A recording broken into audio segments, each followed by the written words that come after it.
নারায়ে রিসালাত ইয়া রাসূলুল্লাহ, এই তাকবীর দেওয়া যাবে কিনা? নারায়ে তাকবীর মানে হলো তাকবীরের ধ্বনি দাও, অর্থাৎ আল্লাহু আকবারের আওয়াজ দাও, তখন সবাই আল্লাহু আকবার বলে, তাই না? নারায়ে তাকবীর যেটা, এটা তো কোরআন হাদিস দ্বারা প্রমাণিত। ভুরি ভুরি জায়গায় নামাজের শুরুতে তাকবীর আছে না নাই? আজানে তাকবীর, বড় কোনো কিছু অর্জন হলে তাকবীর। নবী করিম সাল্লাল্লাহু আলাইহি সাল্লাম, আল্লাহর রাসূল এই কথার ধ্বনি দাও এটা বললে হে আল্লাহর রাসূল বলা, এটার কোনো নির্দেশনা কোরআন হাদিসে কোথাও তো নাই। সেই সাথে নারায়ে রিসালাত মানে রাসালাতের ধ্বনি বা রাসূলের ধ্বনি যেটাই বলেন, এটার জবাবে ইয়া রাসূল, হে আল্লাহর রাসূল বলাটা কিভাবে মানে মিলে কিভাবে? এক ভাই প্রশ্ন করেছেন, নারায়ে তাকবীর বলা যায়, নারায়ে রিসালাত বলা যাবে না, হুজুর সমাধান দেন।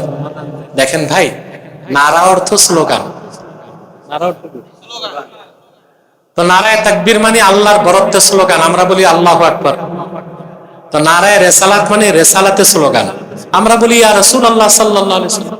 কোনো সমস্যা নেই, কারণ ইজা আল্লাহ বলেছেন ওয়া রাফা'না লাকা যিকরাক, মুহাম্মদ সাল্লাল্লাহু আলাইহি ওয়াসাল্লাম, আমি আপনার জিকিরকে বুলন্দ করেছি। এটার ব্যাখ্যা আবার আল্লাহ নিজে করছেন, ইজা যুকিরতু যুকিরতা মাই, আকাশে জমিনে লৌহ কলমে আরশে আজিমে আমি আল্লাহর জিকির যেখানে, আপনার জিকির সেখানে। এজন্য আদব হচ্ছে নারায়ে তাকবীর বলে নারায়ে রিসালাতটাও বলা, তবে আপনারা ঝগড়াঝাটি করেন না।